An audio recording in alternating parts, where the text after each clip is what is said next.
Bonjour les amis. Aujourd'hui, je me laisse guider par le bol.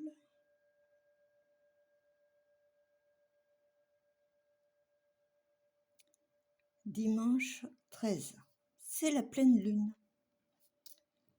à 2h23. Elle s'appelle la lune rose. Elle est dans l'axe bélier-balance. Soleil en bélier et la lune en balance, c'est une opposition qui apportera une énergie double, la lune et le soleil, pour les gémeaux, les lions, les sagittaires et les verseaux. Par contre, pour les béliers, les balances, les cancers et les capricornes, ça sera un peu plus de sensibilité et sans doute une mauvaise nuit. Ça passe très vite. Il y a aussi Vénus qui reprend une marche directe. On avance avec confiance. Pour les capricornes, les scorpions, les cancers et les taureaux. Mais pour les poissons, les sagittaires, les gémeaux et les vierges, vu qu'elle est conjointe avec Saturne, on met les points sur les i. Ou alors, on se culpabilise, parce que vous savez que Saturne, souvent, il y a deux interprétations. Mercredi 16, Mercure change de signe. Il entre en bélier à 8h30. Alors là, c'est différent. On parle avant de réfléchir et on dit tout ce qui nous passe par la tête, surtout pour les béliers, les gémeaux, les verseaux, les lions et les sagittaires.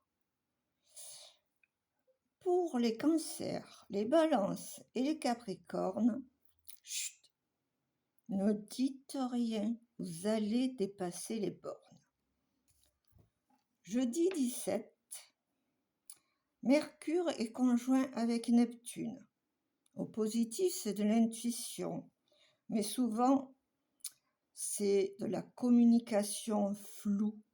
Rien n'est clair. Pour les béliers, les gémeaux, les verseaux, les lions et les sagittaires. Et ils n'aiment pas ça. Le vendredi 18 mars quitte enfin les cancers à 6h20 et entre en lion. Là, l'énergie est tout à fait différente. En cancer, elle était énergie lunaire avec des pics, des hauts, des bas. Là, c'est une énergie valorisante. Une énergie qui pousse à réussir. On se met en avant. Moi, je dis que Mars est un déclencheur. Alors, pour la situation actuelle, Mars déclencheur en Lion, avec tout l'orgueil que ça comporte, c'est pas très bon signe. Bon, par contre, pour les lions, les gémeaux, les balances, les sagittaires et les béliers, c'est bon. Et c'est très bon pour les sportifs et les joueurs. Pour les premiers décans des taureaux, des verseaux et des scorpions, ça sera un petit peu de polémique. Alors faites attention. Sur le plan personnel, ce Mars-là est pas très bon.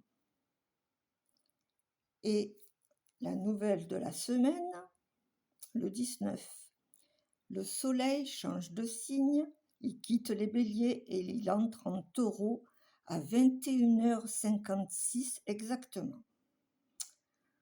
La vitalité est au taquet pour les taureaux, les capricornes, les vierges, les poissons et les cancers.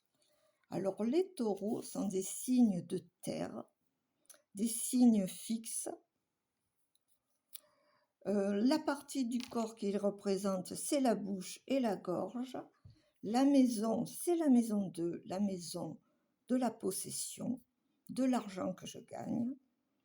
Le signe opposé du taureau est le scorpion. Le taureau absorbe, le scorpion élimine. La planète gouvernante du taureau est le Verseau et il s'approprie. C'est le G, J', du zodiaque. Alors c'est un être simple, complaisant et débonnaire, capable de colère rouge inattendue, car il lui en faut beaucoup. Il est solide, puissant, très attaché à la terre, il va loin et déçu, il risque de ressasser longtemps. Ensuite, Mars, notre fameux Mars, est en trigone avec Neptune. Bon, c'est là, on met son énergie à la réalisation d'un rêve pour les signes que j'ai cités tout à l'heure. Ils sont où? Les lions, les gémeaux, les balances, les sagittaires et les béliers. Par contre, pour les verseaux, les scorpions et les lions du 3e décan, attention aux chimères. C'est une semaine quand même détonnante parce que ce Mars en lion m'inquiète un petit peu. Voilà, on verra. Je vous fais des gros bisous. Portez-vous bien et prenez soin de vous. Bisous, bisous.